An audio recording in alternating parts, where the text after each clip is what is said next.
La consommation récréative de cannabis se développe en Europe comme aux États-Unis dans les années 60 et 70.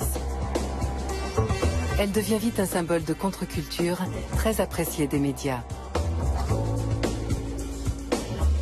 Bien que peu d'études existent sur ses effets, l'ONU inscrit le cannabis sur la liste des produits stupéfiants aux côtés de l'héroïne, de la cocaïne et du LSD. 20 ans plus tard, l'Europe découvre que la situation a évolué et le cannabis s'est banalisé. Au sein des pays européens, le regard porté sur le phénomène varie fortement. Chacun lui applique des degrés de tolérance divers. Et au cours des années 80 et 90, c'est le statut légal du cannabis qui suscite de nouveaux débats. Mais les données objectives manquent encore pour évaluer l'impact de sa consommation sur la santé publique.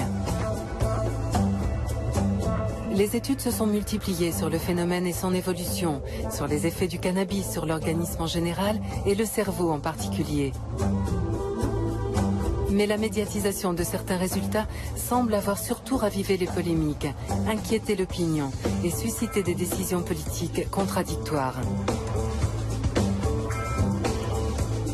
Pourtant, chercheurs et intervenants de santé s'accordent sur un grand nombre de points et leur voix mérite d'être entendue.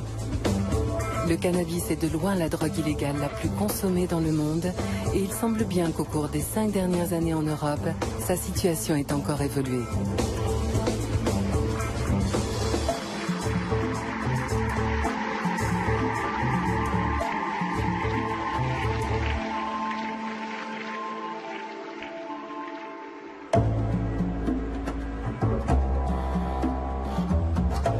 En Europe, la référence en matière de drogue, c'est l'Observatoire européen des drogues et des toxicomanies, un organisme indépendant qui œuvre depuis 1993 pour le compte de la Commission européenne. Notre mission consiste à fournir à l'Union européenne, donc aux responsables politiques, des informations fiables et comparables sur les drogues et les problèmes de dépendance.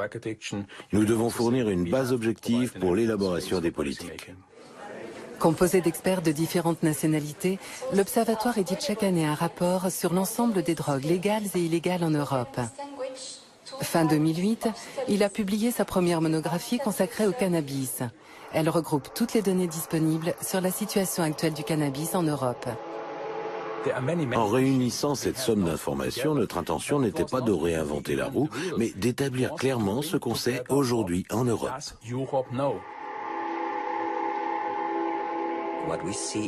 Au cours de ces dernières années, depuis 2000-2003, on constate que dans de nombreux pays, la consommation de cannabis semble se stabiliser. Elle a augmenté pendant une dizaine d'années, mais elle a atteint un point où cette progression s'est maintenant interrompue. Aujourd'hui, sur environ 300 millions d'Européens de 15 à 64 ans, 71 millions ont goûté au cannabis, au moins une fois dans leur vie. Et parmi eux, 13 millions déclarent en avoir consommé plusieurs fois au cours du mois écoulé. Nous avons comparé ces niveaux à ceux des États-Unis, du Canada, de l'Australie. Et les chiffres européens sont relativement moins élevés que dans ces pays. Il y a une dizaine d'années, les taux de consommation étaient très élevés dans quelques pays et beaucoup plus faibles dans tous les autres.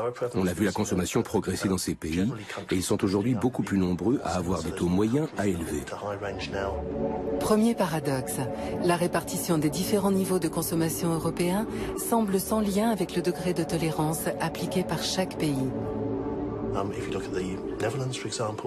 Aux Pays-Bas, par exemple, le niveau de consommation se situe dans le milieu de l'échelle, alors que le cannabis y est très accessible. Tandis qu'en France, où se procurer du cannabis est moins facile qu'en Hollande, les taux de consommation sont bien plus élevés.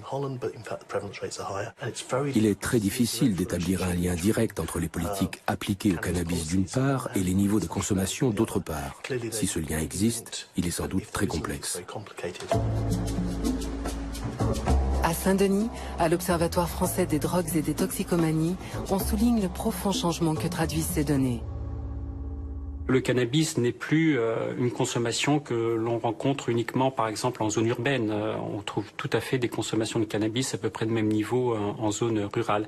Et de même, au niveau des milieux sociaux, il y a une diffusion de cette consommation dans tous les milieux sociaux. Arrivé à l'âge adulte, bon, ce serait un peu symbolique, 18 ans, il y a maintenant en France une majorité de jeunes qui font l'expérience de ce produit. Donc, du point de vue culturel, on peut dire que l'expérimentation, je ne parle pas de consommation, mais l'expérimentation de cannabis devient un phénomène normal chez les jeunes. Le cannabis n'est donc plus aujourd'hui un symbole de contre-culture. Son usage s'est banalisé, mais le produit lui-même a-t-il changé? Le principe actif du cannabis, ce qui fait de lui une drogue, c'est le tétrahydrocannabinol, ou THC. Il se concentre principalement dans la partie fleurie de la plante à maturité. Mais une des particularités traditionnelles de l'Europe était qu'on y consommait essentiellement la résine extraite de la plante. Vérification de la situation actuelle auprès des laboratoires d'analyse de la police française. Nous analysons toutes les saisies de stupéfiants qui sont réalisées par la police, la gendarmerie, les douanes. Sur le produit cannabis, la résine représente 90% de ce que nous recevons. Donc là, c'est réellement de la résine de cannabis qu'on va appeler hashish. Le hashish d'aujourd'hui est-il plus fortement dosé en THC qu'il y a 20 ans? Test sur 2 plaquettes en provenance du Maroc, prises au hasard dans le stock des saisies. Pour la première plaquette, la grande, on a un pourcentage de THC de 3%. Et pour la deuxième, avec le logo, on a un pourcentage de THC de 12%. Le taux moyen a légèrement augmenté sur 10 ans, où en gros, on a dû passer de 8 à 10% à peu près en taux moyen de THC. Donc c'est extrêmement faible. Mais là aussi, les choses sont peut-être déjà en train de changer. En Europe, nous consommons toujours 70 à 80% de la résine produite dans le monde. En cela, les modes de consommation européens restent très différents de ceux que l'on trouve aux États-Unis, par exemple. Cependant, dans certains pays, le Royaume-Uni notamment, on constate la disponibilité croissante de cannabis produit localement en culture intensive d'intérieur. Et ce cannabis semble avoir des taux de THC plus élevés.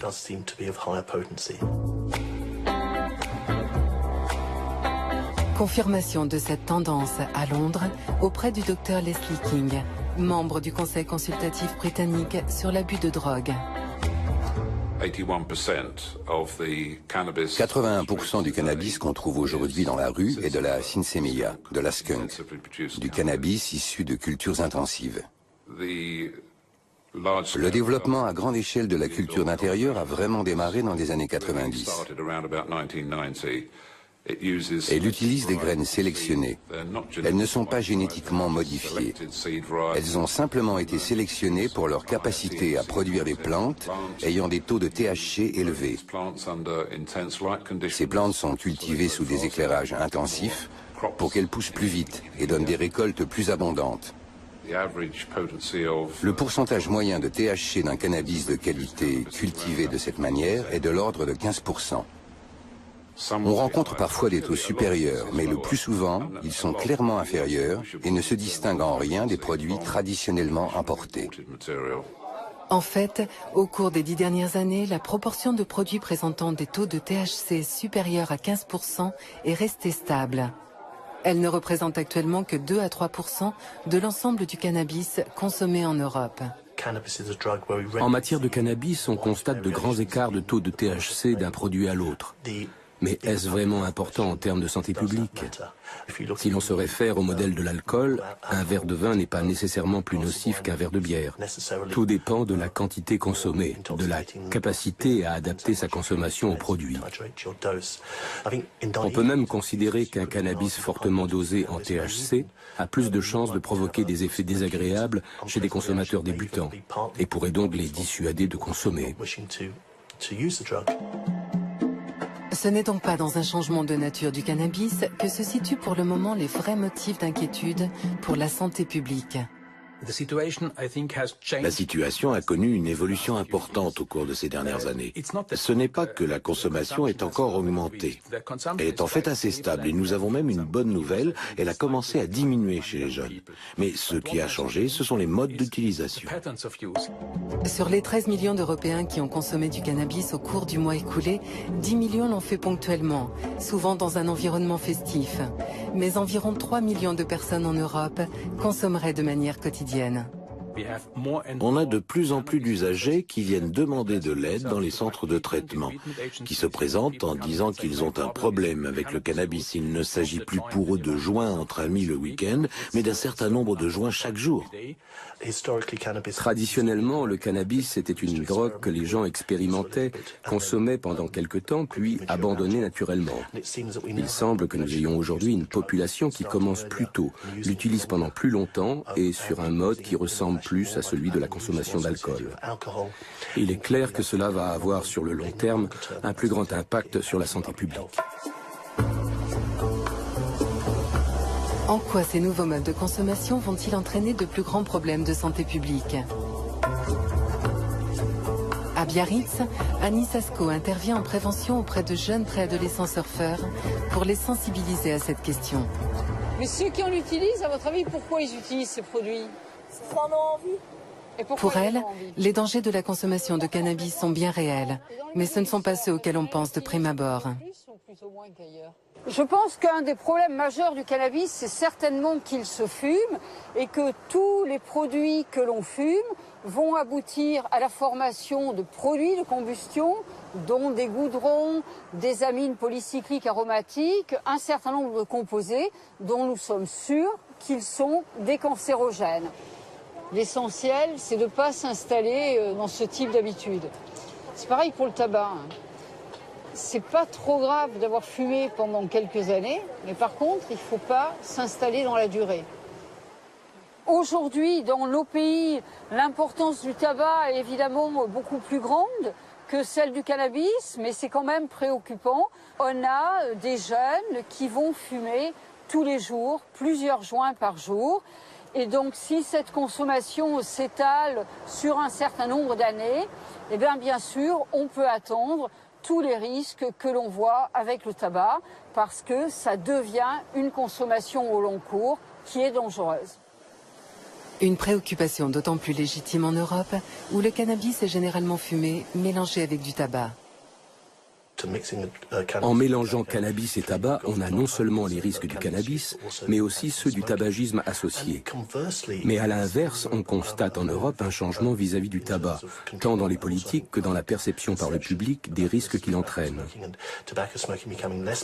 Or, il se pourrait que ce changement ait un effet sur la consommation de cannabis. Il pourrait en partie expliquer le fait que les jeunes, en particulier, commencent à se détourner de son usage. Autre paradoxe, le premier danger objectif du cannabis est aussi l'argument de santé qui semble frapper le plus les usagers. Pourtant, les campagnes de prévention se focalisent exclusivement sur les risques liés à ses effets en tant que drogue. Après, tu fumes un joint par semaine ou un joint par jour et après tu sors plus. Tu vas plus à l'école, et tu sors que pour choper ou pour fumer. Malaise, angoisse, bad trip, déconcentration, perte de mémoire, le cannabis est une réalité.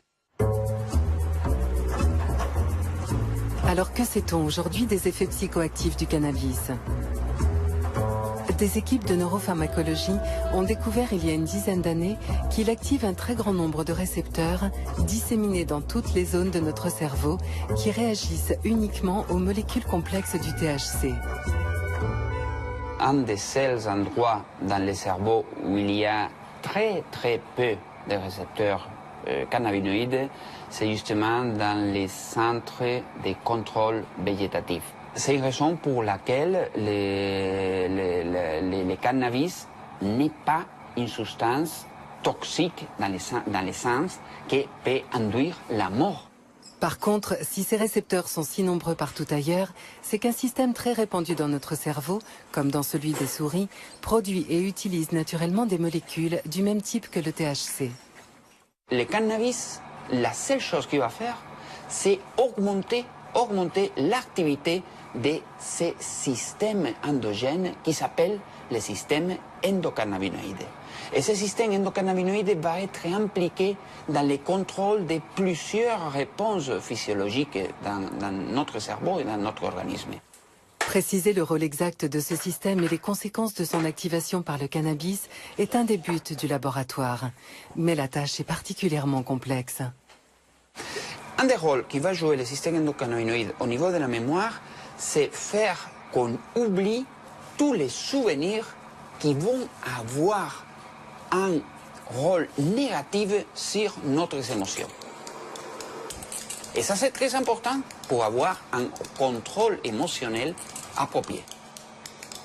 Si on active avec une drogue exogène ce système, on peut imaginer qu'est-ce que ça va donner. On va avoir du mal à se souvenir de tout ce qui arrive après la consommation de cannabis. Chez des souris exposées au THC, ça veut dire qu'elles vont explorer comme si elles le découvraient pour la première fois un environnement qu'elles ont pourtant visité une demi-heure auparavant. Le système endocannabinoïde, il va aussi jouer un rôle important dans le contrôle général de nos émotions. L'activation avec du cannabis de ce système va induire des effets qui sont difficiles à contrôler. Parce que le cannabis peut augmenter ou diminuer l'anxiété, indépendant de la vulnérabilité du sujet, de l'expérience du sujet, de beaucoup de facteurs. Quelqu'un qui consomme cannabis, c'est difficile de contrôler quels sont les effets réels au niveau de l'anxiété. Ce système endocannabinoïde joue un rôle très très complexe. Alors comment ces subtiles modifications de la biologie de leur cerveau sont-elles vécues par les consommateurs? Catherine Reynaud vient d'achever en collaboration avec l'OFDT une étude sur de jeunes adultes usagers réguliers de cannabis. Bien que la grande majorité soient des usagers quotidiens, il faut noter qu'il y a environ la moitié d'entre eux, et même un peu plus, qui ne perçoivent pas d'effets indésirables à leur pratique. Chez les autres, les effets indésirables sont à leur avis très liés aux situations de surdose, c'est-à-dire les jours où pour une raison ou une autre, ils vont fumer un peu plus. Donc là, ils parlent beaucoup d'apathie, de fatigue, du fait d'avoir du mal à se réveiller le matin. Je crois que c'est moins d'1 sur 5 qui parlent de problèmes de mémoire, mais parce qu'on les interroge sur le sujet. Pour eux, c'est pas forcément un problème majeur dans leur vie. Ça va être plutôt des problèmes de mémoire au moment de la consommation du produit. Globalement, ça leur pose pas de difficultés au quotidien, ça les empêche pas de travailler en tout cas. Très peu d'entre eux parlent d'effets indésirables sur le plan psychologique. Ceux qui en parlent, c'est-à-dire ce que les usagers appellent des bad trips, des mauvais délires avec le cannabis, des situations de paranoïa. Certains en racontent, mais ils parlent souvent de façon rétrospective du début de leur carrière de consommation. Donc là, on est vraiment effectivement chez des gens qui ont trouvé une certaine stabilité avec le produit et qui voient plus d'effets positifs que négatifs à leur pratique. Pourtant, dans plusieurs établissements psychiatriques européens, on s'inquiète d'une possible relation entre consommation intensive de cannabis et apparition de troubles psychotiques. Les pathologies dont on s'occupe émergent au début de l'âge adulte ou à l'adolescence, et que c'est tout particulièrement cette période-là où les jeunes consomment des substances, et notamment le cannabis. Ce qu'on observe, c'est que les gens qu'on voit arriver avec un premier épisode psychotique sont à 70% des consommateurs réguliers, donc au moins une fois par semaine de cannabis. Et on a une tendance à avoir quand même un lien au moins statistique entre le fait d'avoir des symptômes psychotiques et la consommation. À Londres, John Wheaton effectue des recherches à l'Institut de psychiatrie Maudsley. Il a également signé le chapitre de la monographie de l'OEDT consacrée aux effets de la consommation de cannabis sur la santé physique et mentale. La relation entre cannabis et psychose est un sujet débattu dans la littérature scientifique depuis déjà plus d'un siècle. Au début du XXIe siècle, un certain nombre d'études en Nouvelle-Zélande, en Australie, aux Pays-Bas et en Allemagne ont établi l'existence d'un lien entre consommation régulière de cannabis et développement ultérieur de psychose. Pourtant, si on considère le nombre de cas de schizophrénie déclarés dans le monde occidental, ce chiffre n'a pas augmenté au cours des 30 dernières années. On est donc face à une sorte d'énigme.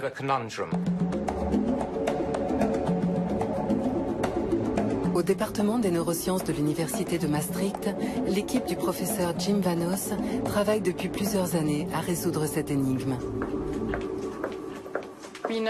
On sait qu'il existe un lien entre consommation de cannabis et développement ultérieur de symptômes psychotiques. Mais ce que l'on ne sait pas vraiment, c'est ce qui se passe dans le cerveau. Par quel mécanisme biologique la consommation de cannabis augmente concrètement le risque de développement de ces symptômes. Aux Pays-Bas, le statut légal du cannabis permet l'expérimentation sur des sujets humains. Rebecca Cooper a débuté une série d'expériences au cours desquelles elle étudie les effets neurobiologiques du THC sur le cerveau de consommateurs diagnostiqués psychotiques. On ne constate pas d'augmentation du risque de développement d'une schizophrénie chez tous les consommateurs de cannabis, mais seulement chez un petit groupe d'usagers.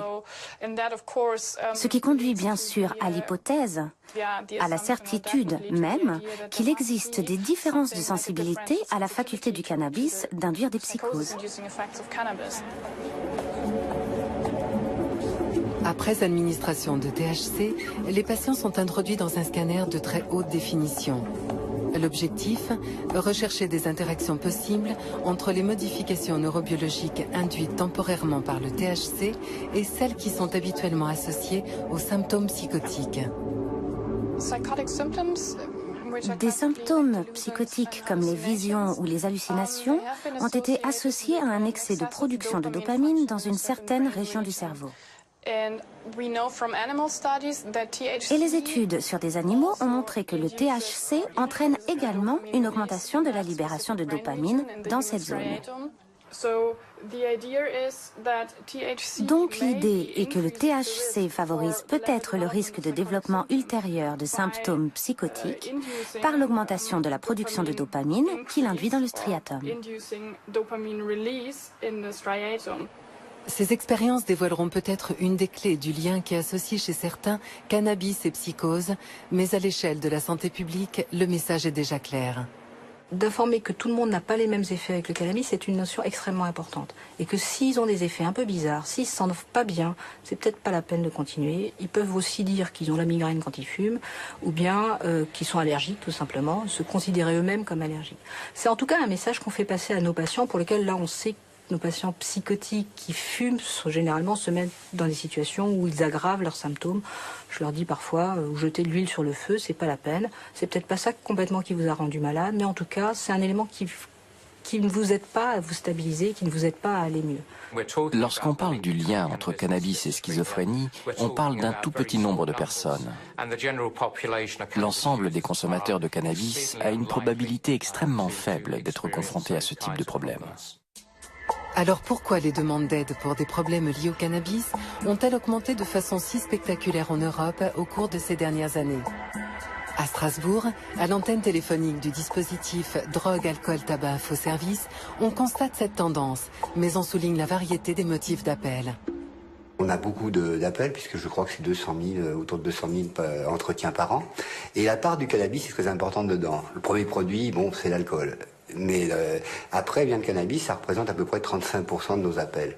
Alors ce qui est intéressant, c'est à l'intérieur, quand on creuse un peu, on s'aperçoit qu'il y a une part sont des consommateurs, à peu près 40%, et 60% sont des parents. Les mères qui, et c'est pas du tout un cliché, retournent les poches de leurs enfants avant de mettre dans la machine, ils trouvent une petite barrette de shit, ils appellent complètement affolés, etc. Ouais, je fume plusieurs jours par jour. À l'école, c'est dur d'enregistrer quelque chose en étant défoncé. Partout, les campagnes, tout, c'est sur les jeunes parce que c'est massif, effectivement. C'est massif au niveau de l'expérimentation, c'est-à-dire que j'essaye, c'est festif, j'essaye, et puis voilà, puis bien souvent ils arrêtent. Même si on écrit ce qu'on entend, c'est clair, à la fin de la journée, on n'a rien enregistré. Moi, j'ai fait un trimestre comme ça. Il y a eu une campagne cannabis à destination des jeunes. La majorité des appels étaient des 35-45 ans. On essaie de savoir les raisons pour lesquelles la personne consomme, etc. Il y a un certain nombre d'appels où c'est suffisant. C'est-à-dire, quelque part, c'est mieux appréhender une situation dans laquelle je me trouve quand je consomme, reposer finalement ses propres repères et prendre conscience de ce que je fais. Mais des cas, c'est pas suffisant. Donc effectivement, là, on a une orientation.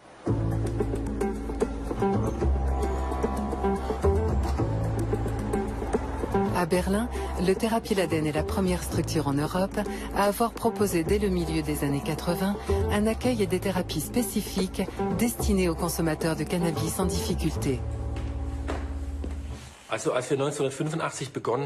Quand on a commencé en 1985, on était une institution assez exotique parce que l'aide aux toxicomanes s'adressait surtout aux héroïnomanes.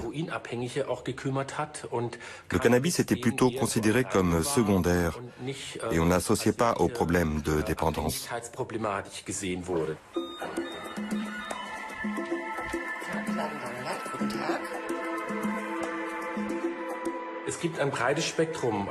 Le panel des gens qui viennent est assez large. Des jeunes à partir de 14 ans jusqu'à des personnes d'une cinquantaine d'années. Nous touchons tous les âges. Les consommateurs de cannabis en difficulté qui nous consultent ont en moyenne 25 ans. Ils ont une dizaine d'années de consommation derrière eux et rencontrent des problèmes depuis quelque temps déjà.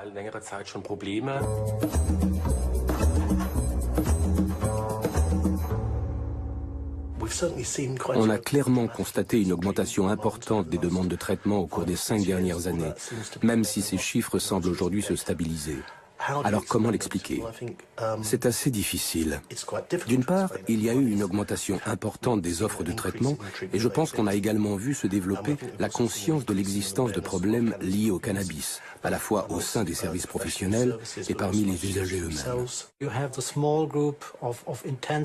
Il y a un petit groupe de consommateurs intensifs qui présentent des signes de dépendance, qui ont réellement des difficultés pour arrêter leur consommation et qui, effectivement, ont besoin d'un traitement similaire à ceux proposés pour les autres substances psychoactives. Et il y a des gens qui auraient plutôt besoin d'un ou deux entretiens centrés sur de l'information.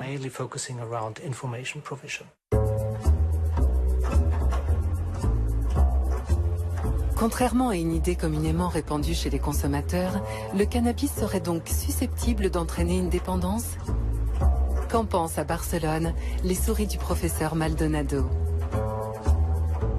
Dans nos recherches, par exemple, on a mis en évidence des modèles dans lesquels les souris vont montrer un plaisir induit par le cannabis après l'administration. On administre du THC à une souris et on l'enferme dans un compartiment.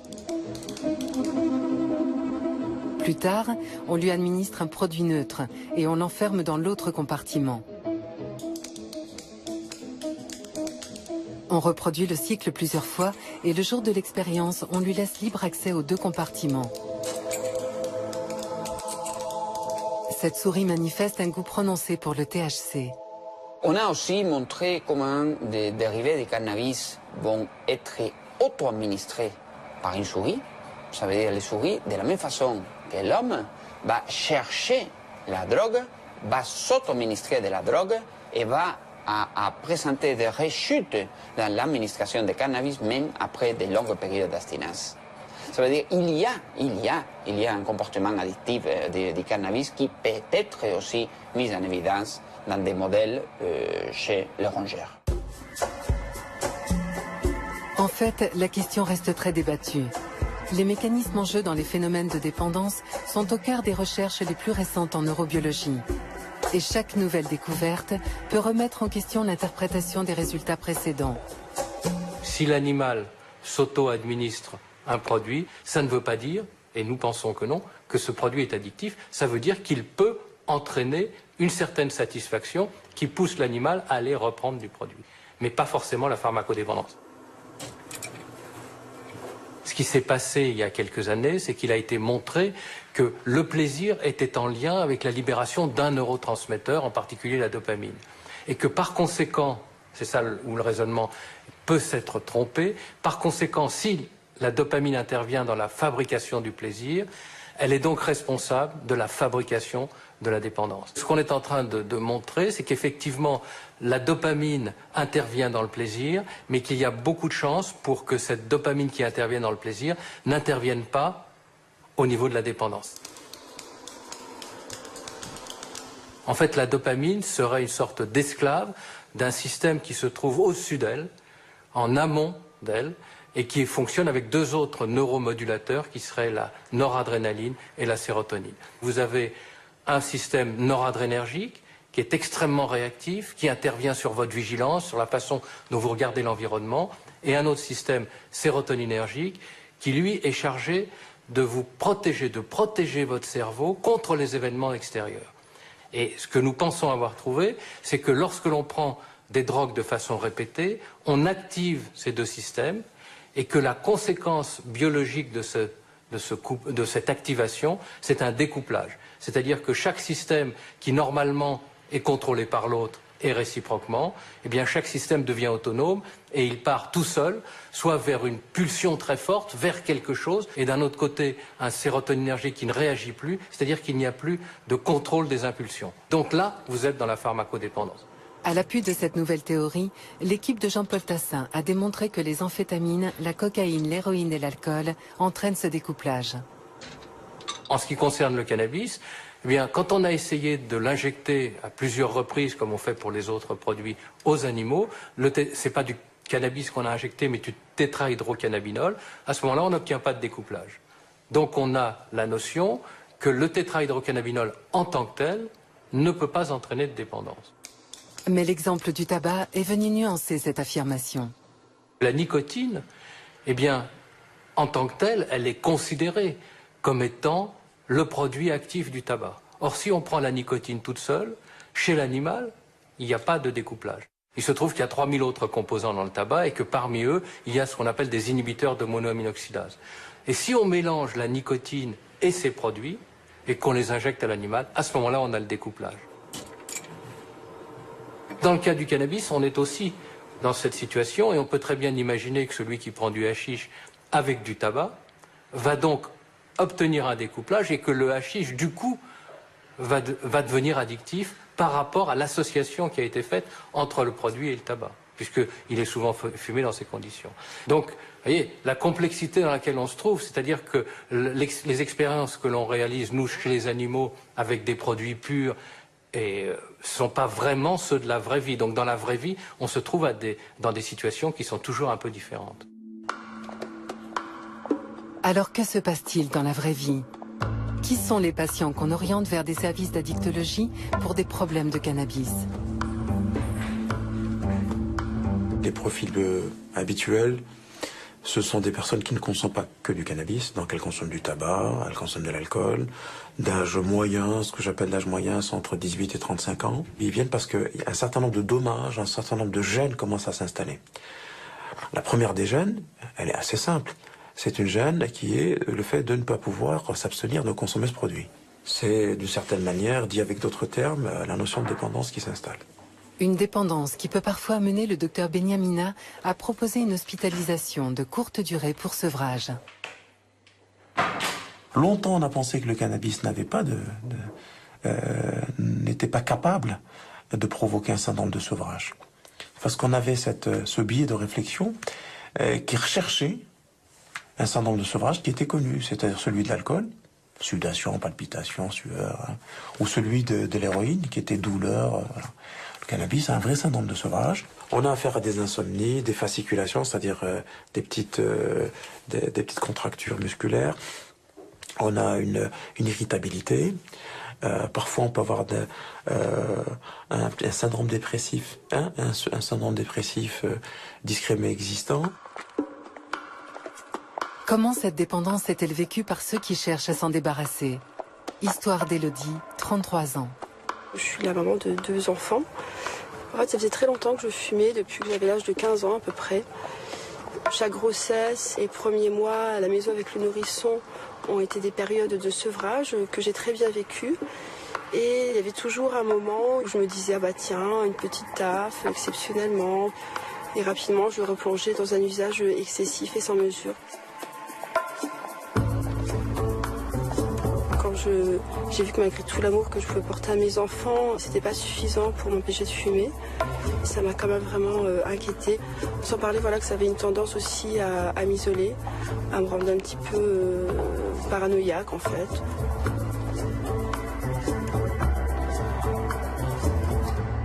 J'ai compris que je s'étais condamnée un petit peu à l'abstinence par rapport au cannabis. Parce que jusqu'à présent, vous pensiez pouvoir consommer? Voilà, jusqu'à présent, je pensais que m'arrêter me donnerait suffisamment de force et de recul pour pouvoir en user avec modération. Et en fait, non, je me rends compte que j'ai une grande faiblesse par rapport à ce produit et que je retourne tout de suite dans l'excès et en consommer de manière immodérée et irraisonnable. Ça fait 1 an que je le vois à raison d'une fois toutes les 6 semaines. C'est un suivi assez à distance un petit peu, j'ai envie de dire. Alors qu'est-ce que vous envisagez pour éviter de rechuter cette fois? Rien d'autre que la volonté, les bénéfices que j'ai retirés de l'arrêt. Vous les sentez là? Ah oui, non, ça a été immédiat. Une ouverture au monde, plus de dynamisme, je me sens mieux dans ma vie, mieux dans mes baskets, plus prête à affronter mes problèmes et voilà, une meilleure estime de moi. Et donc là, c'est comme si je réintégrais mon corps, je réintégrais ma vie, je reprenais un petit peu le contrôle de ma vie, des événements après un long sommeil, quoi. Donc voilà, j'étais en jachère. L'école de Charles O'Brien, avec George Woody, avait fait un travail qui est resté célèbre. Il a été publié dans la revue Addiction en 1993, dans lequel ils avaient comparé le pouvoir de dépendance des produits. Et c'est à ce moment-là, on s'est rendu compte de quelque chose d'extrêmement important. Le produit, si vous cumulez l'intensité de la dépendance, et vous faites un histogramme, le premier produit qui a le pouvoir de dépendance le plus élevé, c'est le tabac. Suivi ensuite par la cocaïne, 3e position l'héroïne, 4e position l'alcool, et le dernier, c'est le cannabis. Ce qui expliquerait pourquoi une part non négligeable des 3 millions d'Européens qui consomment quotidiennement du cannabis ne rencontrent aucun des problèmes habituellement associés à une dépendance aux drogues. Les usagers réguliers qu'on a interviewés sont majoritairement des usagers quotidiens. Et pour le regard de santé publique, sont des usagers qui sont très intensifs.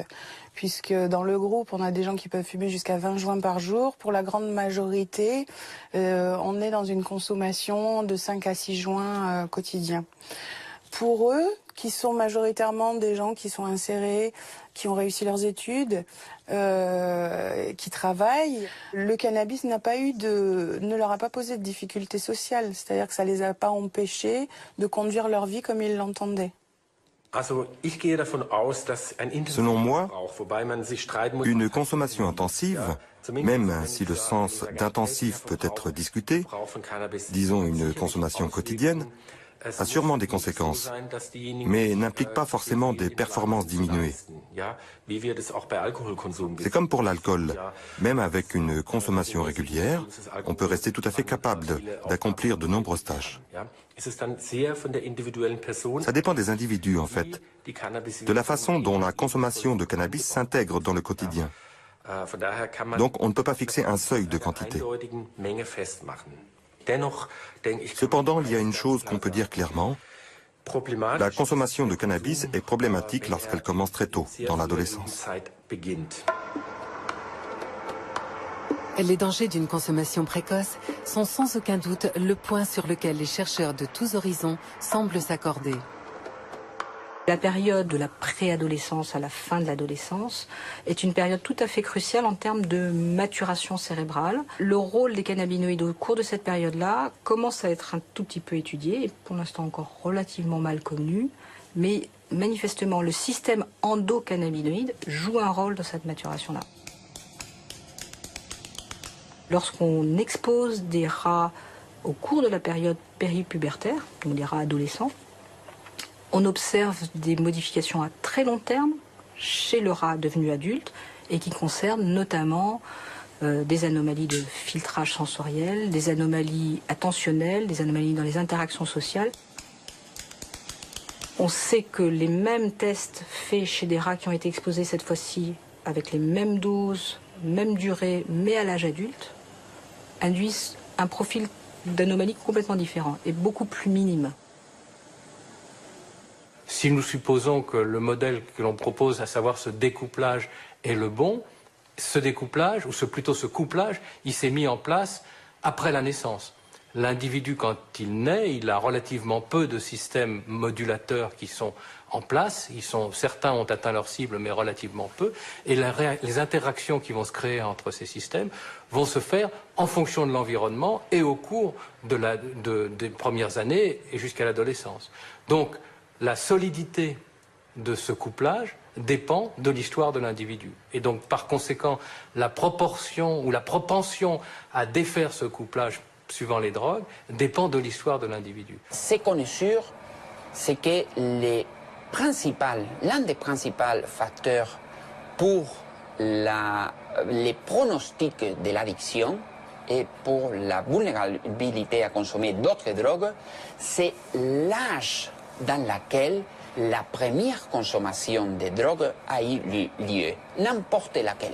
Si on a une consommation d'alcool, de cannabis, de tabac très très tôt dans la jeunesse, ça va être un facteur pronostic négatif pour l'addiction. Actuellement, dans les parcours, l'initialisation de cannabis en moyenne se fait au cours de la 16e année, à 15 ans, 15,2 ans. Donc, symboliquement, passage grosso modo du collège au lycée. Mais on constate, et cet âge est relativement stable. On ne peut pas dire qu'il y ait une très forte accroissement de la précocité. Par contre, on note quand même dans les enquêtes une proportion non négligeable de jeunes qui commencent le cannabis à déjà des âges beaucoup plus précoces, 13, 12 ans, même certaines enquêtes on va jusqu'à 11 ans. Et là, c'est là où se situe un des facteurs de gravité. Ce sous-groupe de jeunes adolescents particulièrement vulnérables, que l'on retrouve partout en Europe, présente un profil très différent de celui des adultes en situation de dépendance. À Paris, au centre Émergence, Olivier Fan dirige une consultation qui leur est entièrement consacrée.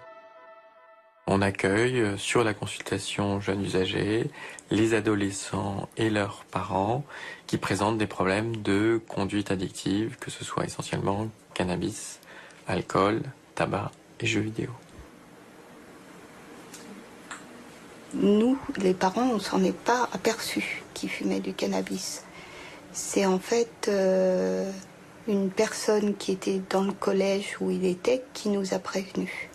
Il se renfermait beaucoup sur lui, il voyait plus personne, il s'isolait dans sa chambre et plus rien ne l'intéressait.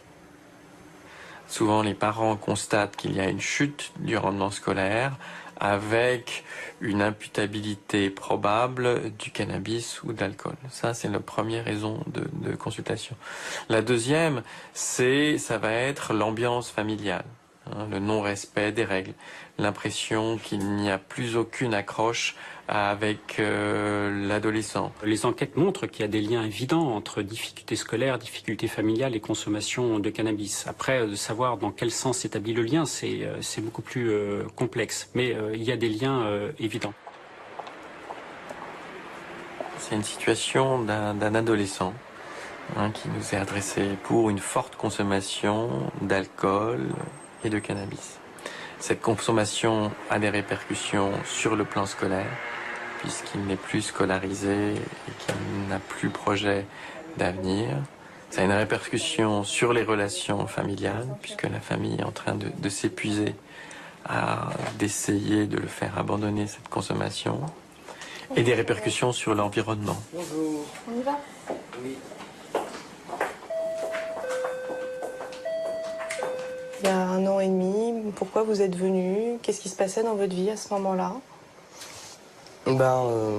Justement, je suis venu avec ma maman parce que c'est elle qui m'a fortement conseillé de venir parce que Je devenais nerveux, enfin il y avait quelques petits problèmes concernant le cannabis. Et mon comportement changeait vachement vite et c'était gênant. À cause du cannabis, tout ce qui me touchait, c'est pas comme si ça me touchait, mais c'est comme si ça me percutait violemment, quoi. Donc je ressentais tout beaucoup plus fort et je me prenais... je me perdais dans mon imagination et j'imaginais tout de suite des choses négatives et ça me rendait un peu dingos. Et donc c'était pas trop possible la vie en communauté à la maison si je me contrôlais pas. Nous aimons bien raisonner en termes non pas de pathologie quand on parle du cannabis, mais en termes de perte de chance pour l'avenir. Un adolescent qui consomme ne sera pas forcément pathologique, mais il perdra une chance de faire des études qu'il aurait pu mener s'il n'avait pas consommé, de lier des relations qu'il aurait pu avoir s'il n'avait pas consommé, de s'entendre, en tout cas d'avoir cette dernière discussion avant le départ avec ses parents qu'il aurait pu avoir s'il n'avait pas consommé. Quand un jeune se retrouve dans un contexte favorable, où il n'y a pas trop de problèmes et où ses motivations, ça sera par rapport à la convivialité, l'intégration au groupe, faire la fête, se détendre, les problèmes ne vont pas trop apparaître. Mais si un jeune est en difficulté, dans ce cas-là, les motivations, ça sera pour prendre de la distance, voire pour oublier. Donc là, on est plus dans des stratégies, presque des stratégies de défense. Et là, le cannabis peut accentuer et accélérer ces difficultés. On en souffre doublement parce qu'on ne sait pas ce que c'est. On nous a expliqué, mais on n'en a jamais consommé. Donc on ne sait pas du tout ce que tu peux ressentir, toi. En fumant, ça, on va dire, je vis dans un système anesthésié. Je suis anesthésié et voilà. Bien sûr, les problèmes de dépendance s'additionnent et s'aggravent avec la durée. Donc plus il y a de polyconsommation, plus la situation va devenir problématique, surtout chez les jeunes. On le constate chez ceux qui commencent très jeunes et qui consomment à haute dose autant de l'alcool que du cannabis. C'est ce groupe de jeunes-là qui nous préoccupe le plus. Épatant les 16-17 ans qui se livrent à des expérimentations en tout genre, fument des joints dans des fêtes pour s'amuser et finissent par interrompre leur consommation de cannabis. Même son de cloche à Genève à la Fondation Phoenix, où l'on souligne un point que partagent tous ces jeunes adolescents en grave difficulté. Leur consommation de cannabis n'est qu'un des éléments d'une situation par ailleurs complexe. On a de plus en plus de jeunes, comme chez les adultes aussi, de multi-usages, de jeunes qui vont utiliser massivement le cannabis et l'alcool ou l'ecstasy. Et puis, dernier changement, c'est aussi la quantité consommée. On a des jeunes aujourd'hui qui consomment massivement. C'est pas sur la durée d'une soirée, c'est à jeun, massif pour obtenir un effet maximal. Et donc il y a aussi, de par ce type de consommation, vraiment une prise de risque qui est inhérent et qui est nouveau. Il y a toujours avec ça un contexte familial qui est malmené ou qui malmène le jeune. Typiquement, un conflit entre parents majeur, massif dans la durée, que le couple soit marié ou non, peu importe, mais des scènes à répétition avec violence verbale, ou violence physique fait partie de ce portrait, alors tout à fait classiquement. Un mauvais lien entre parents et enfants à l'adolescence est aussi un des signaux vraiment de caractéristiques de ce profil-là. On ne peut pas se borner à donner une réponse pour le cannabis et omettre les autres éléments, puisqu'elles se nourrissent mutuellement. Alors, quel type d'aide peut-on proposer pour ce groupe qui concentre à lui seul l'essentiel des problèmes graves liés au cannabis? L'offre la plus importante pour nous, qui est étudiée en ce moment dans le cadre du projet InCant, c'est la thérapie familiale multidimensionnelle, qui s'adresse spécifiquement aux adolescents de moins de 18 ans et à leurs parents ou à leurs proches. Le programme InCant vise à évaluer dans 5 pays européens les résultats de cette thérapie familiale qui aborde de façon plus globale l'ensemble des problèmes que rencontrent ces jeunes adolescents. Dans ces séances familiales, nous tentons d'améliorer une communication qui est souvent devenue négative ou inexistante. Le but est que les membres de la famille se rapprochent à nouveau les uns des autres et qu'une confiance soit rétablie entre eux.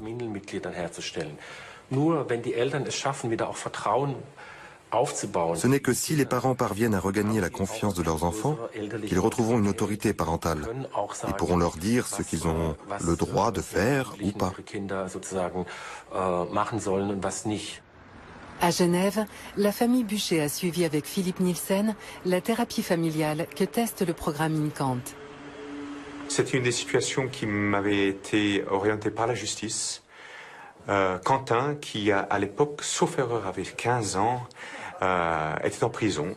Il avait été emprisonné pour trafic de cannabis. Ça a été un réel choc, même si on savait qu'il fumait, comme tous les jeunes fument. Je crois que quand on voit la police fouiller la chambre de son fils, la mettre à sac pour chercher... Au début, on n'a pas vraiment réfléchi à ce qu'on voulait. On voulait quelqu'un qui nous aide et puis qu'on puisse travailler là-dessus parce que on était tous en détresse, quoi. On est arrivé ici pour moi, principalement, et le problème, il n'était pas qu'à mon niveau, je trouve, personnellement, c'était sur la famille. On est divorcés depuis plus de 10 ans, et je pense qu'il y avait aussi un contentieux entre nous deux, il y avait plein de choses à régler, et finalement, c'est vrai. Lui, c'était juste la pointe de l'iceberg. J'ai pas pu arrêter complètement, mais je fume toujours, mais c'est quand même, ça m'a fait un gros chose positive, on va dire. Par exemple, si je dois aller travailler, je vais plus fumer, tandis qu'avant, en cours, par exemple, j'y allais complètement arraché. Et dans toute la démarche de Philippe Nielsen, il nous a appris quand même à mettre des règles et un cadre, mais également à nous repositionner par rapport à ça, à ouvrir notre vision, pas pour autoriser, mais pour en tout cas en discuter. Et en tout cas pour moi, ça a été le grand bénéfice. Puis le deuxième grand bénéfice, c'est incroyable, mais c'est surtout vis-à-vis de mon ex-mari par rapport à la famille. On reste les parents de nos enfants et on a vraiment été, grâce à cette thérapie, je dois dire, parents de nos enfants à ce moment-là. Et ça, je crois que ça peut pas se mesurer, quoi. Je crois que ce programme InCant qui donc teste l'efficacité d'une forme de thérapie familiale, mais aussi extrafamiliale sur sol européen, je crois donne un autre souffle à la prise en charge des jeunes avec ces problèmes-là aujourd'hui. Il ne s'agit pas de condamner les drogues en tant que telles, mais d'éviter des consommations abusives dès le plus jeune âge. Et je pense qu'on doit se concentrer sur ces aspects pour diminuer les risques et intervenir vite et efficacement quand des problèmes surviennent. On est en train, enfin, de former les adultes sur ce premier front qui sont les parents et les éducateurs, les profs, à les sensibiliser, à détecter non pas une consommation problématique de cannabis, mais un mal-être qui peut être momentané ou qui peut se prolonger et puis d'intervenir plutôt ponctuellement et de façon ciblée sur ces jeunes-là. Alors là, je crois qu'il y a vraiment une priorité, oui. La bonne nouvelle, c'est qu'il y a 5 ans, 6,1% des jeunes Européens de 16 ans avaient une consommation régulière de cannabis. Elle ne concerne plus que 3,4% d'entre eux aujourd'hui. Alors, au terme du voyage, quelle est l'ampleur du problème de santé publique posé par le cannabis à l'échelle européenne? Et sur quelles réponses les pays européens sont-ils susceptibles de s'accorder? À Paris, où l'on sent que les polémiques sont encore vives, on souligne les limites des réponses que peuvent apporter les scientifiques sur le sujet. C'est vraiment une source de conflit parfait, puisqu'il y a tout dans le cannabis. C'est à la fois un produit qui donne du plaisir, qui modifie un peu les états de conscience, qui peut être dangereux sur la route, qui va être potentialisé par l'alcool, qui va ne donner pratiquement aucune dépendance chez la grande majorité, mais quand même chez certains, il peut quand même y avoir une dépendance psychique. On ne sait pas si elle est vraiment due au cannabis seul ou si elle est due au fait que les individus avaient pris de l'alcool en même temps ou l'avaient fumé en présence de tabac. Donc vous voyez, rien n'est résolu. Est-ce que le cannabis va entraîner des problèmes de psychose? Toutes les réponses sont oui peut-être, mais si c'est le cas, c'est jamais très important comme effet. C'est vraiment une sorte de nœud autour duquel tout le monde va pouvoir se précipiter pour donner un avis qui risque d'être contraire du précédent et qui, en plus, risque de ne pas être faux. L'état de la connaissance sur le cannabis documente des risques objectifs, notamment deux principaux. Le premier, c'est toute la problématique des cancers, qui est liée de toute façon à tous les produits consommés sous forme de combustion. En France, les consommateurs quotidiens de tabac représentent 26,5% de la population. Les consommateurs réguliers de cannabis, 2,3%.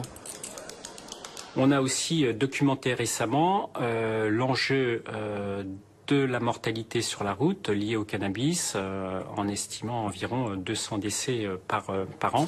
Sur 4620 accidents mortels survenus dans l'année, on estime que l'alcool est responsable de 1300 et le cannabis d'environ 200.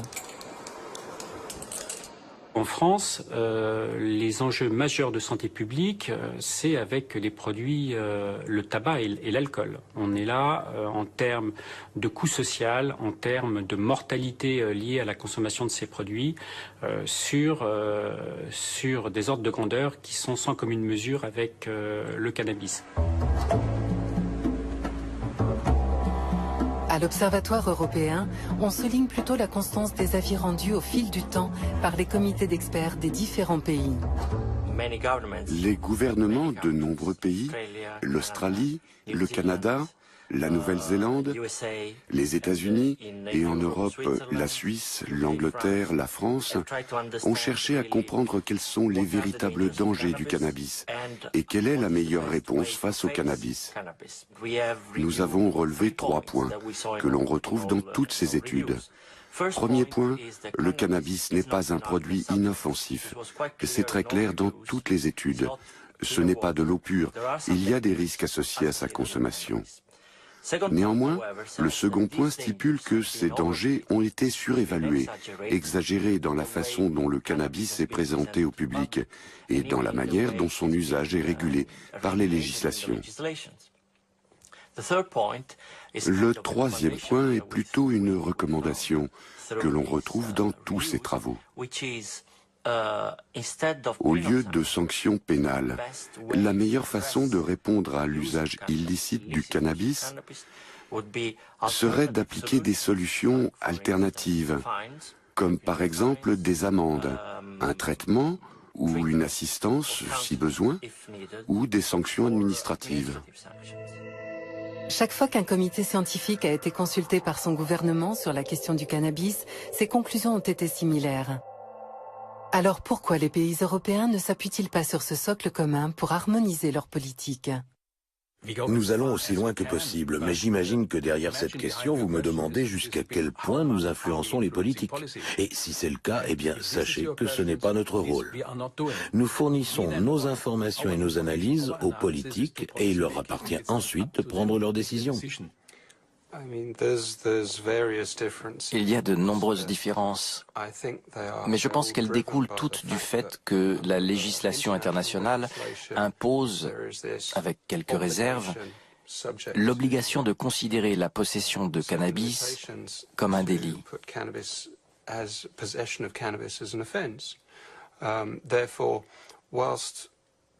Et donc, alors que nous discutons du cannabis en termes modernes de politique de santé publique, il ne faut pas oublier que l'idée de justice pénale reste toujours présente.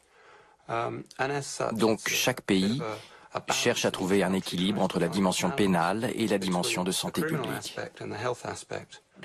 La controverse autour du cannabis, ou plutôt la différence d'approche, qui fait que l'on peut être gardé une nuit au poste de police dans certains pays, alors que l'on peut acheter librement dans d'autres, reste une réalité qui va, je pense, continuer à susciter des discussions.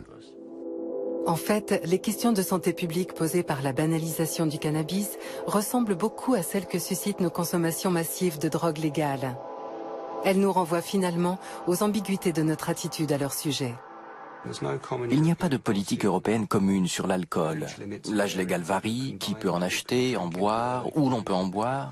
Il n'y a pas non plus de politique commune européenne en matière de tabac. Là encore, l'âge légal, les lieux où on peut en consommer ou pas. Le cannabis est différent en ce qu'il est une drogue illégale et non une drogue légale, dont le marché est régulé. Mais on évoque souvent ces trois produits ensemble pour les comparer. Alors comparons les politiques qui les concernent. Il n'y a aucune politique européenne commune sur ces sujets. Pourquoi y en aurait-il une sur le cannabis ?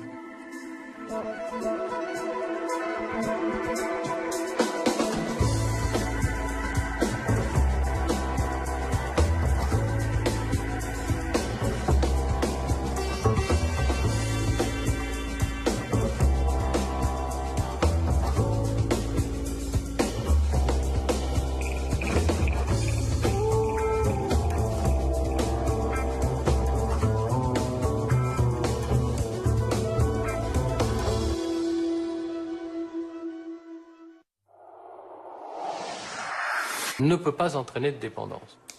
Mais l'exemple du tabac est venu nuancer cette affirmation.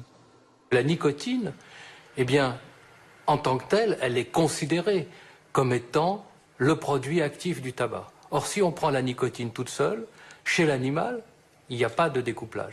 Il se trouve qu'il y a 3000 autres composants dans le tabac et que parmi eux, il y a ce qu'on appelle des inhibiteurs de monoaminoxydase. Et si on mélange la nicotine et ces produits, et qu'on les injecte à l'animal, à ce moment-là, on a le découplage. Dans le cas du cannabis, on est aussi dans cette situation et on peut très bien imaginer que celui qui prend du hashish avec du tabac va donc obtenir un découplage et que le hashish, du coup, va devenir addictif par rapport à l'association qui a été faite entre le produit et le tabac, puisqu'il est souvent fumé dans ces conditions. Donc, vous voyez, la complexité dans laquelle on se trouve, c'est-à-dire que les expériences que l'on réalise, nous, chez les animaux, avec des produits purs, ne sont pas vraiment ceux de la vraie vie. Donc dans la vraie vie, on se trouve dans des situations qui sont toujours un peu différentes. Alors que se passe-t-il dans la vraie vie ?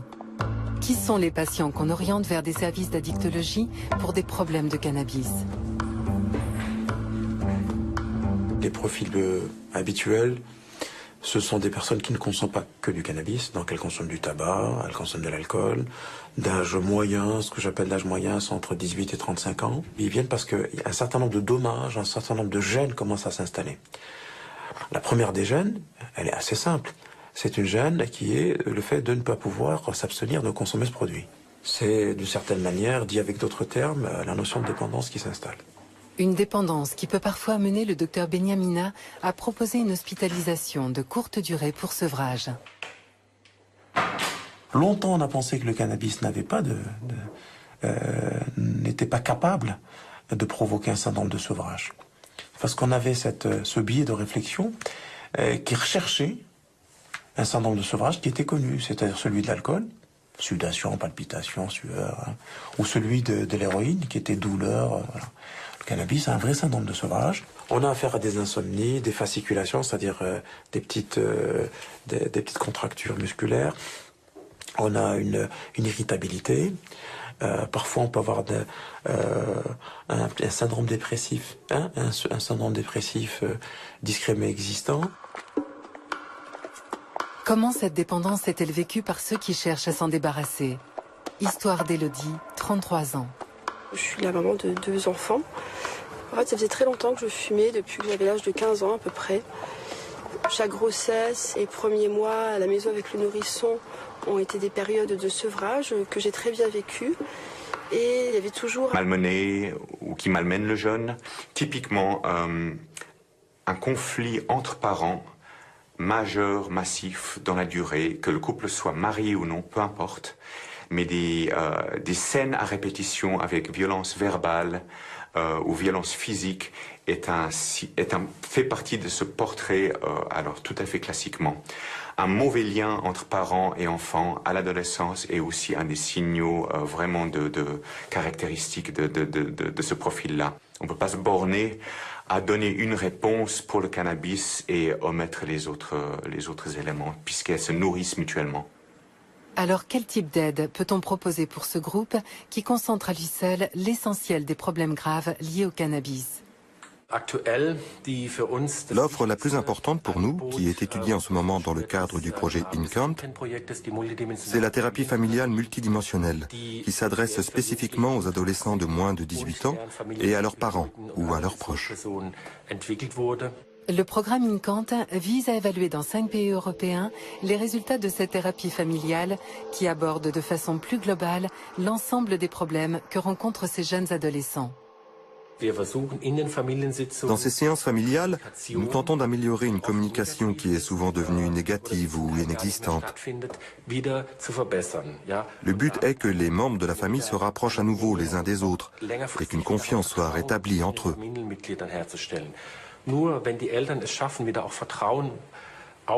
Ce n'est que si les parents parviennent à regagner la confiance de leurs enfants qu'ils retrouveront une autorité parentale.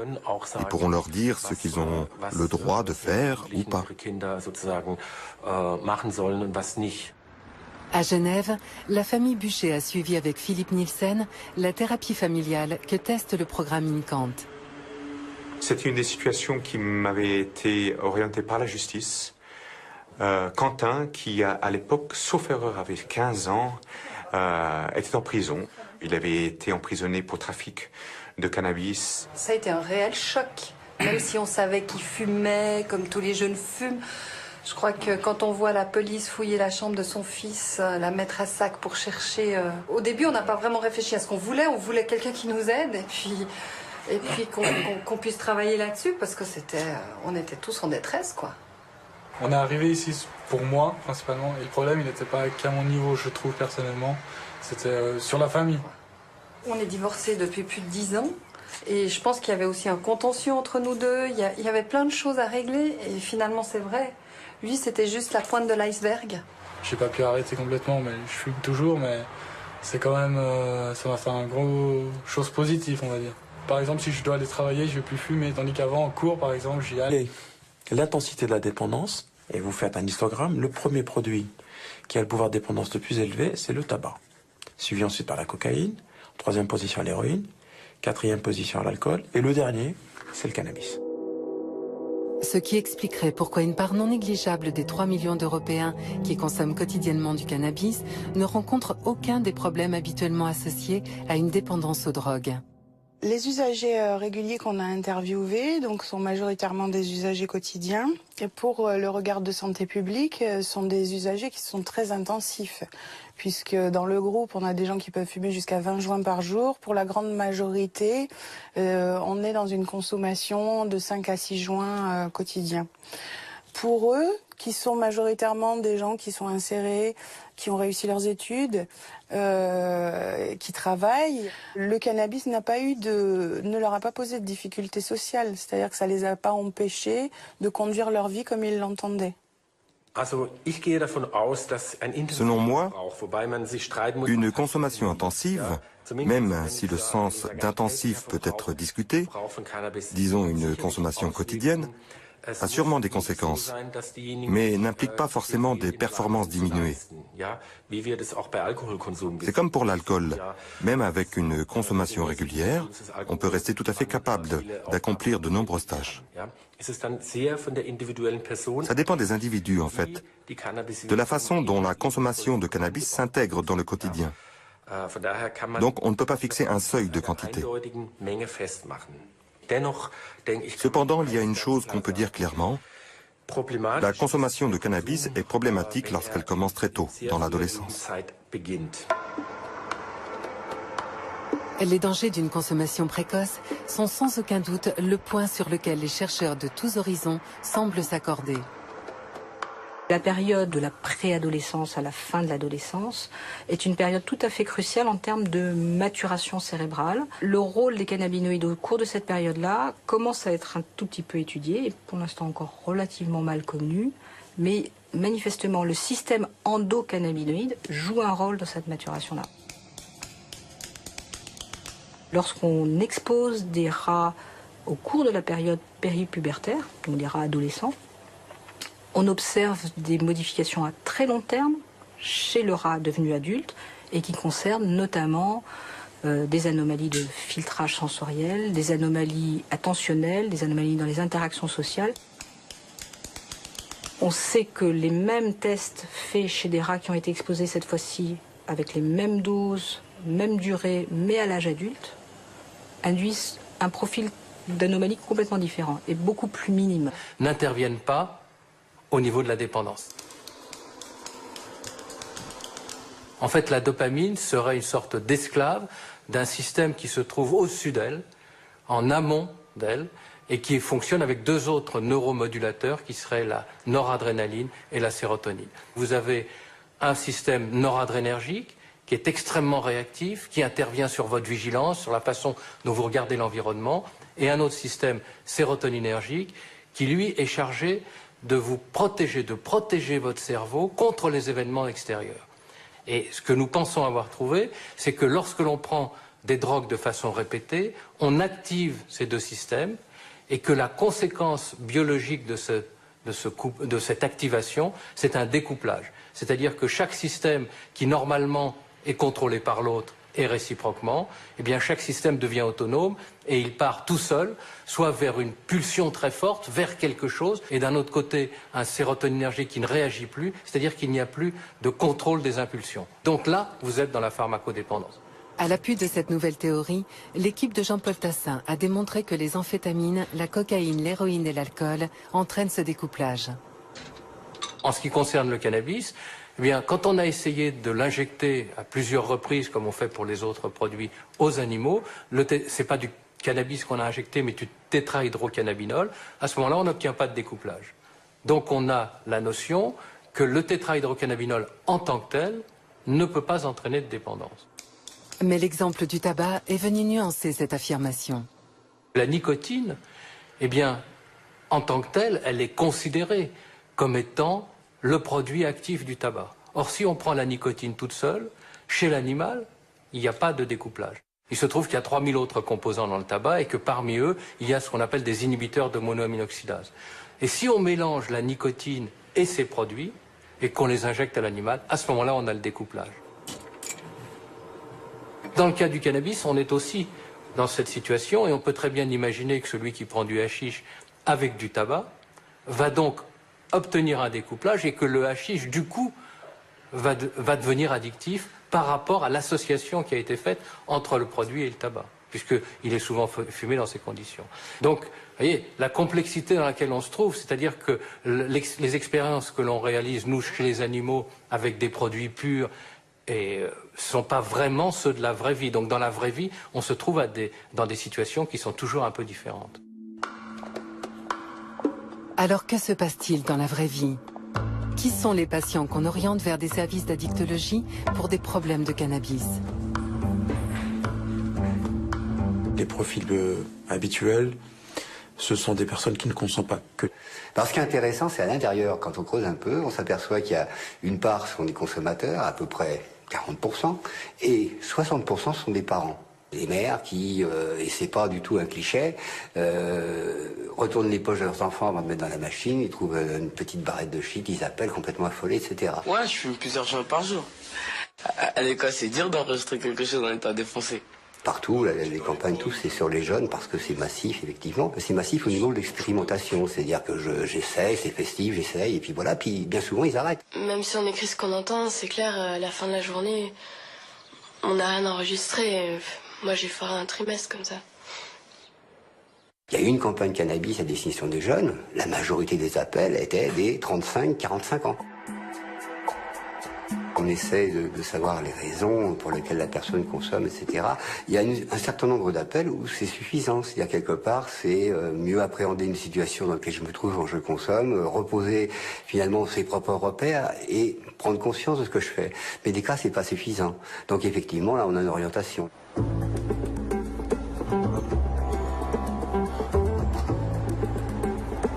À Berlin, le Thérapie-Laden est la première structure en Europe à avoir proposé dès le milieu des années 80 un accueil et des thérapies spécifiques destinées aux consommateurs de cannabis en difficulté.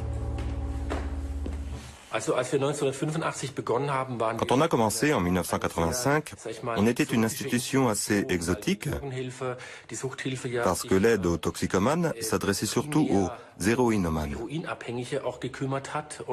Le cannabis était plutôt considéré comme secondaire et on n'associait pas aux problèmes de dépendance.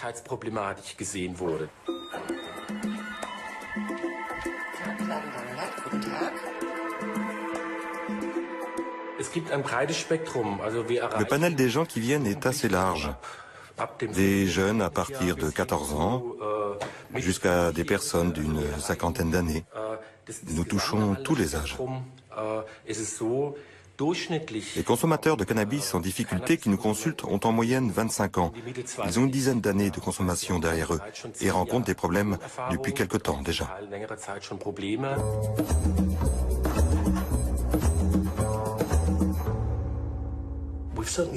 On a clairement constaté une augmentation importante des demandes de traitement au cours des 5 dernières années, même si ces chiffres semblent aujourd'hui se stabiliser. Alors comment l'expliquer? C'est assez difficile. D'une part, il y a eu une augmentation importante des offres de traitement et je pense qu'on a également vu se développer la conscience de l'existence de problèmes liés au cannabis, à la fois au sein des services professionnels et parmi les usagers eux-mêmes. Il y a un petit groupe de Lorsqu'on expose des rats au cours de la période péripubertaire, donc des rats adolescents, on observe des modifications à très long terme chez le rat devenu adulte et qui concernent notamment des anomalies de filtrage sensoriel, des anomalies attentionnelles, des anomalies dans les interactions sociales. On sait que les mêmes tests faits chez des rats qui ont été exposés cette fois-ci avec les mêmes doses, même durée, mais à l'âge adulte, induisent un profil d'anomalie complètement différent et beaucoup plus minime. Si nous supposons que le modèle que l'on propose, à savoir ce découplage, est le bon, ce découplage, ou plutôt ce couplage, il s'est mis en place après la naissance. L'individu, quand il naît, il a relativement peu de systèmes modulateurs qui sont en place. Certains ont atteint leur cible, mais relativement peu. Et les interactions qui vont se créer entre ces systèmes vont se faire en fonction de l'environnement et au cours des premières années et jusqu'à l'adolescence. Donc, la solidité de ce couplage dépend de l'histoire de l'individu. Et donc, par conséquent, la proportion ou la propension à défaire ce couplage suivant les drogues dépend de l'histoire de l'individu. Ce qu'on est sûr, c'est que l'un des principaux facteurs pour les pronostics de l'addiction et pour la vulnérabilité à consommer d'autres drogues, c'est l'âge dans lequel la première consommation de drogue a eu lieu, n'importe laquelle. Si on a une consommation d'alcool, de cannabis, de tabac très très tôt dans la jeunesse, ça va être un facteur pronostic négatif pour l'addiction. Actuellement, dans les parcours, l'initialisation de cannabis en moyenne se fait au cours de la 16e année, à 15 ans, 15,2 ans, donc symboliquement, passage grosso modo du collège au lycée. Mais on constate, et cet âge est relativement stable, on ne peut pas dire qu'il y ait une très forte accroissement de la précocité. Par contre, on note quand même dans les enquêtes une proportion non négligeable de jeunes qui commencent le cannabis à déjà des âges beaucoup plus précoces, 13, 12 ans, même certaines enquêtes on va jusqu'à 11 ans. Et là, c'est là où se situe un des facteurs de gravité. Ce sous-groupe de jeunes adolescents particulièrement vulnérables, que l'on retrouve partout en Europe, présente un profil très différent de celui des adultes en situation de dépendance.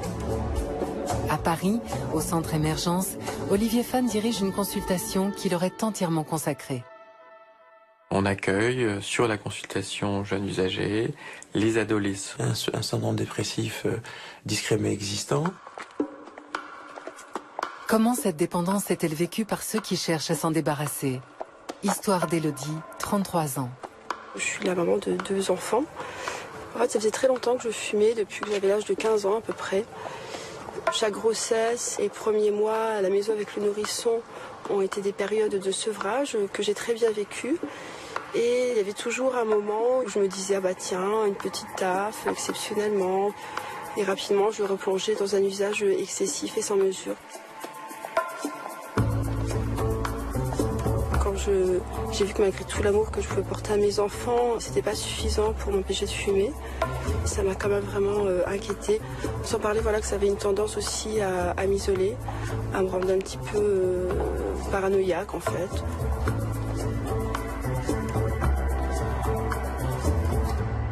J'ai compris que je s'étais condamnée un petit peu à l'abstinence par rapport au cannabis. Parce que jusqu'à présent, vous pensiez pouvoir consommer? Voilà, jusqu'à présent, je pensais que m'arrêter me donnerait suffisamment de force et de recul pour pouvoir en utiliser, enfin, en user avec modération. Et en fait, non, je me rends compte que voilà, j'ai une grande faiblesse par rapport à ce produit et que je retourne tout de suite dans l'excès et un consommer de manière immodérée et irraisonnable. Ça fait un an que je le vois à raison d'une fois toutes les 6 semaines. C'est un suivi assez à distance un petit peu, j'ai envie de dire. Alors qu'est-ce que vous envisagez pour éviter de rechuter cette fois? Rien d'autre que la volonté, les bénéfices que j'ai retirés de l'arrêt. Vous les sentez là? Ah oui, non, ça a été immédiat. Une ouverture au monde, plus de dynamisme. Je me sens mieux dans ma vie, mieux dans mes baskets, plus prête à affronter mes problèmes. Et voilà, une meilleure estime de moi. Et donc là, c'est comme si je réintégrais mon corps, je réintégrais ma vie, je reprenais un petit peu le contrôle de ma vie, des événements, après un long sommeil, quoi. Donc voilà, j'étais en jachère. Les codes de Charles O'Brien, avec George Woody, avaient fait un travail qui est resté célèbre. Il a été publié dans la revue Addiction en 1993, dans lequel ils avaient comparé le pouvoir de dépendance des produits. Et c'est à ce moment-là, on s'est rendu compte de quelque chose d'extrêmement important. Le produit, si vous cumulez l'intensité de la dépendance, et vous faites un histogramme, le premier produit qui a le pouvoir de dépendance le plus élevé, c'est le tabac. Suivi ensuite par la cocaïne, 3e position l'héroïne, 4e position l'alcool, et le dernier, c'est le cannabis. Ce qui expliquerait pourquoi une part non négligeable des 3 millions d'Européens qui consomment quotidiennement s'adresse spécifiquement aux adolescents de moins de 18 ans et à leurs parents ou à leurs proches. Le programme INCANT vise à évaluer dans 5 pays européens les résultats de cette thérapie familiale qui aborde de façon plus globale l'ensemble des problèmes que rencontrent ces jeunes adolescents. Dans ces séances familiales, nous tentons d'améliorer une communication qui est souvent devenue négative ou inexistante. Le but est que les membres de la famille se rapprochent à nouveau les uns des autres et qu'une confiance soit rétablie entre eux.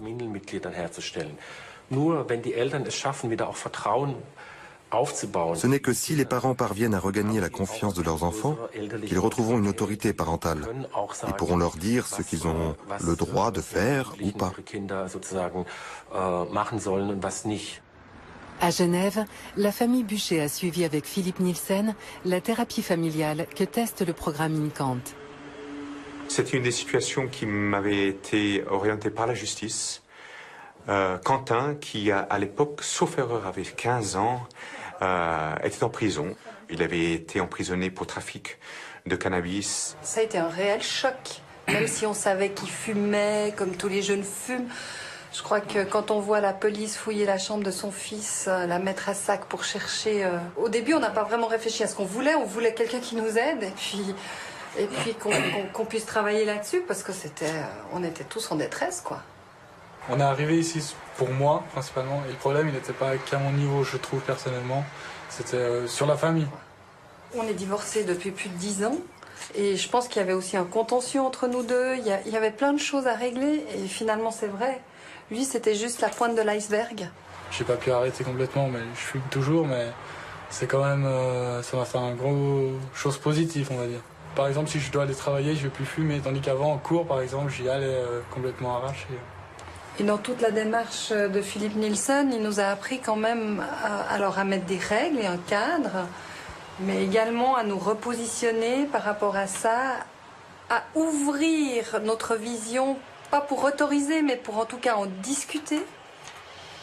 Et en tout cas, pour moi, ça a été le grand bénéfice. Puis le deuxième grand bénéfice, c'est incroyable, mais c'est surtout vis-à-vis de mon ex-mari par rapport à la famille. On reste les parents de nos enfants et on a vraiment été, grâce à cette thérapie, je dois dire, parents de nos enfants à ce moment-là. Et ça, je crois que ça peut pas se mesurer, quoi. Je crois que ce programme INCANT qui donc teste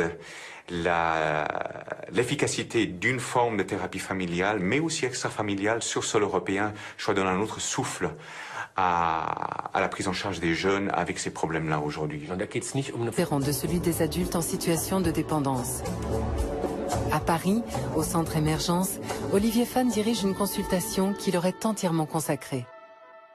On accueille sur la consultation jeunes usagers les adolescents et leurs parents qui présentent des problèmes de conduite addictive, que ce soit essentiellement cannabis, alcool, tabac et jeux vidéo. Nous, les parents, on ne s'en est pas aperçus qu'ils fumaient du cannabis. C'est en fait une personne qui était dans le collège où il était qui nous a prévenus. Il se renfermait beaucoup sur lui, il ne voyait plus personne, il s'isolait dans sa chambre et plus rien ne l'intéressait. Souvent, les parents constatent qu'il y a une chute du rendement scolaire avec une imputabilité probable du cannabis ou de l'alcool. Ça, c'est la première raison de consultation. La deuxième, ça va être l'ambiance familiale, le non-respect des règles, l'impression qu'il n'y a plus aucune accroche avec l'adolescent. Les enquêtes montrent qu'il y a des liens évidents entre difficultés scolaires, difficultés familiales et consommation de cannabis. Après, de savoir dans quel sens s'établit le lien, c'est beaucoup plus complexe. Mais il y a des liens évidents. C'est une situation d'un adolescent qui nous est adressé pour une forte consommation d'alcool et de cannabis. Cette consommation a des répercussions sur le plan scolaire, puisqu'il n'est plus scolarisé et qu'il n'a plus projet d'avenir. Ça a une répercussion sur les relations familiales, puisque la famille est en train de s'épuiser d'essayer de le faire abandonner cette consommation. Et des répercussions sur l'environnement. Bonjour. On y va? Oui. Il y a 1 an et demi, pourquoi vous êtes venu? Qu'est-ce qui se passait dans votre vie à ce moment-là? Justement, je suis venu avec ma maman parce que c'est elle qui m'a fortement conseillé de venir parce que je devenais nerveux. Enfin, il y avait quelques petits problèmes concernant le cannabis. Et mon comportement changeait vachement vite et c'était gênant. À cause du cannabis, tout ce qui me touchait, c'est pas comme si ça me touchait, mais c'est comme si ça me percutait violemment, quoi. Donc je ressentais tout beaucoup plus fort et je me prenais... je me perdais dans mon imagination et j'imaginais tout de suite des choses négatives et ça me rendait un peu dingos. Et donc c'était... Aux situations de surdose, c'est-à-dire les jours où pour une raison ou une autre, ils vont fumer un peu plus. Donc là, ils parlent beaucoup d'apathie, de fatigue, du fait d'avoir du mal à se réveiller le matin. Je crois que c'est moins d'1 sur 5 qui parlent de problèmes de mémoire, mais parce qu'on les interroge sur le sujet. Pour eux, c'est pas forcément un problème majeur dans leur vie. Ça va être plutôt des problèmes de mémoire au moment de la consommation du produit. Globalement, ça leur pose pas de difficultés au quotidien, ça les empêche pas de travailler en tout cas. Très peu d'entre eux parlent d'effets indésirables sur le plan psychologique. Ceux qui en parlent, c'est-à-dire ce que les usagers appellent des bad trips, des mauvais délires avec le cannabis, des situations de paranoïa, certains en racontent, mais ils parlent souvent de façon rétrospective du début de leur carrière de consommation. Donc là, on est vraiment effectivement chez des gens qui ont trouvé une certaine stabilité avec le produit et qui voient plus d'effets positifs que négatifs à leur pratique. Pourtant, dans plusieurs établissements psychiatriques européens, on s'inquiète d'une possible relation entre consommation intensive de cannabis et apparition de troubles psychotiques. Les pathologies dont on s'occupe émergent au début de l'âge adulte ou à l'adolescence, et que c'est tout particulièrement cette période-là où les jeunes consomment des substances, et notamment le cannabis. Ce qu'on observe, c'est que les gens qu'on voit arriver avec un premier épisode psychotique sont à 70% des consommateurs réguliers, donc au moins une fois par semaine de cannabis. Et on a une tendance à avoir quand même un lien, au moins statistique, entre le fait d'avoir des symptômes psychotiques et la consommation.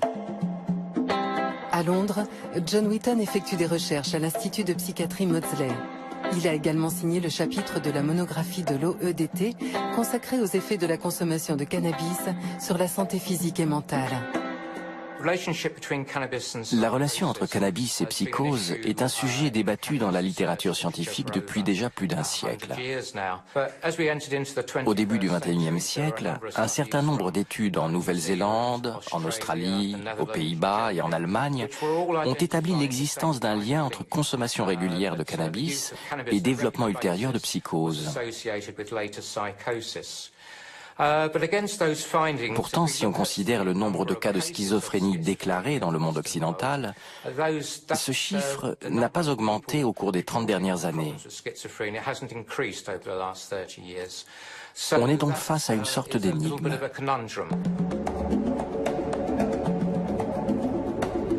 Au département des neurosciences de l'Université de Maastricht, l'équipe du professeur Jim même son de cloche à Genève à la Fondation Phoenix, où l'on souligne un point que partagent tous ces jeunes adolescents en grave difficulté.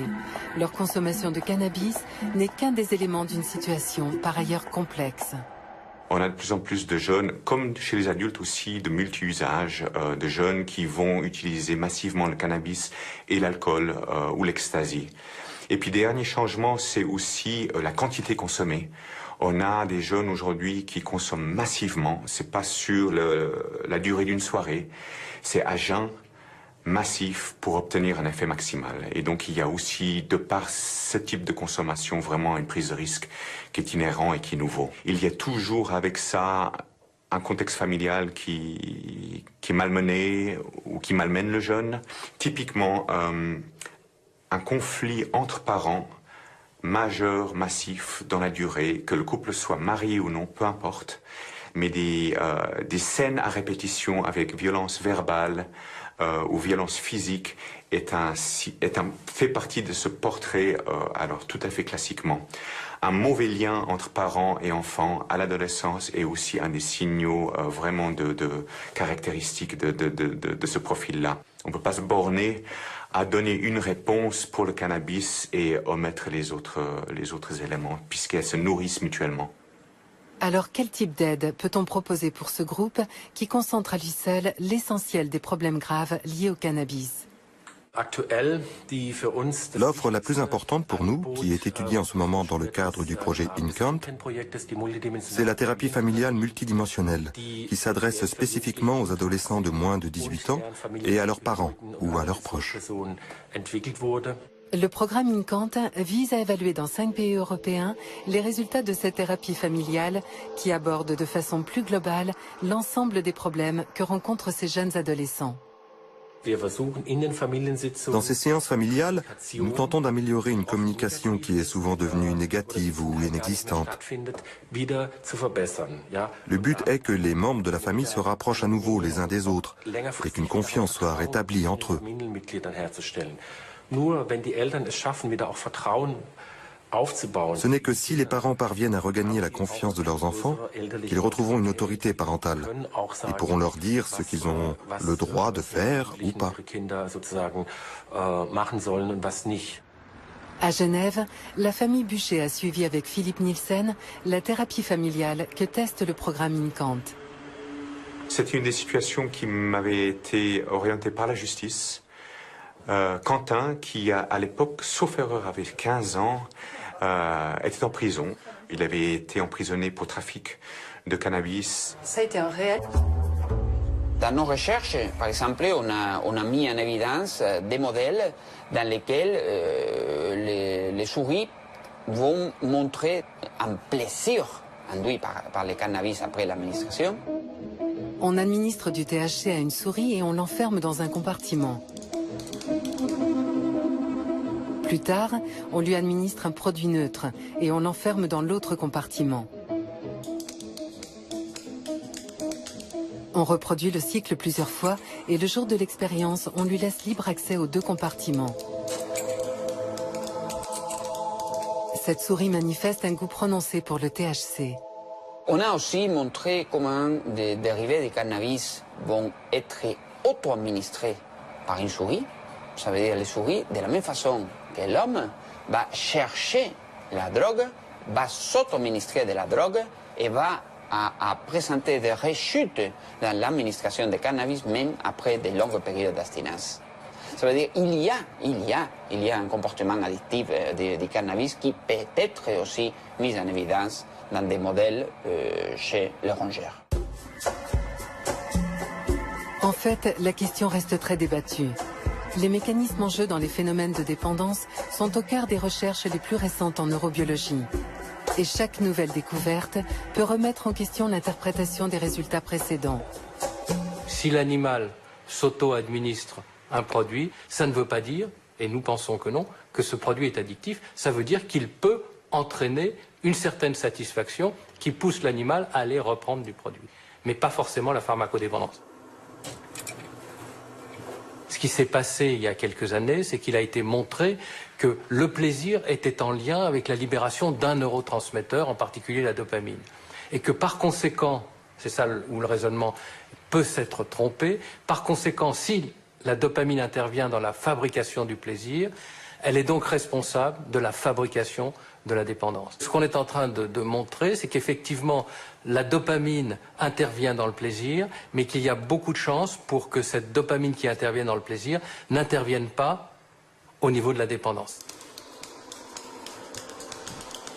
En fait, la dopamine serait une sorte d'esclave d'un système qui se trouve au-dessus d'elle, en amont d'elle, et qui fonctionne avec deux autres neuromodulateurs qui seraient la noradrénaline et la sérotonine. Vous avez un système noradrénergique qui est extrêmement réactif, qui intervient sur votre vigilance, sur la façon dont vous regardez l'environnement, et un autre système sérotoninergique qui, lui, est chargé de vous protéger, de protéger votre cerveau contre les événements extérieurs.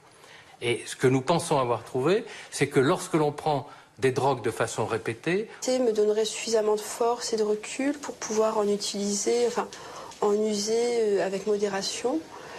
Et en fait, non, je me rends compte que j'ai une grande faiblesse par rapport à ce produit et que je retourne tout de suite dans l'excès et un consommer de manière immodérée et irraisonnable.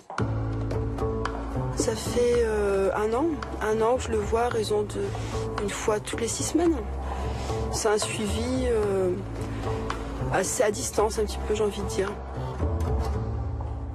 Alors qu'est-ce que vous envisagez pour éviter de rechuter cette fois? Rien d'autre que la volonté, les bénéfices que j'ai retirés de l'arrêt. Vous les sentez là? Ah oui, non, ça a été immédiat. Une ouverture au monde, plus de dynamisme. Je me sens mieux dans ma vie, mieux dans mes baskets, plus prête à affronter mes problèmes.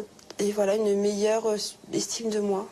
Et donc là, c'est comme si je réintégrais mon corps, je réintégrais ma vie, je reprenais un petit peu le contrôle de ma vie, des événements, après un long sommeil, quoi. Donc voilà, j'étais en jachère.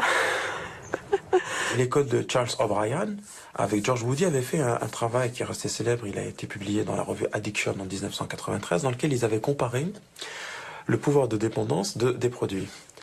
Et c'est à ce moment-là, on s'est rendu compte de quelque chose d'extrêmement important. Le produit, si vous cumulez l'intensité de la dépendance, et vous faites un histogramme, le premier produit qui a le pouvoir de dépendance le plus élevé, c'est le tabac. Suivi ensuite par la cocaïne, troisième position l'héroïne, quatrième position l'alcool, et le dernier, c'est le cannabis. Ce qui expliquerait pourquoi une part non négligeable des 3 millions d'Européens qui consomment quotidiennement du cannabis ne rencontrent aucun des problèmes habituellement associés à une dépendance aux drogues. Les usagers réguliers qu'on a interviewés donc, sont majoritairement des usagers quotidiens. Et pour le regard de santé publique, sont des usagers qui sont très intensifs. Puisque dans le groupe, on a des gens qui peuvent fumer jusqu'à 20 joints par jour. Pour la grande majorité, on est dans une consommation de 5 à 6 joints quotidiens. Pour eux, qui sont majoritairement des gens qui sont insérés, qui ont réussi leurs études, qui travaillent, le cannabis ne leur a pas posé de difficultés sociales. C'est-à-dire que ça les a pas empêchés de conduire leur vie comme ils l'entendaient. Selon moi, une consommation intensive, même si le sens d'intensif peut être discuté, disons une consommation quotidienne, a sûrement des conséquences, mais n'implique pas forcément des performances diminuées. C'est comme pour l'alcool. Même avec une consommation régulière, on peut rester tout à fait capable d'accomplir de nombreuses tâches.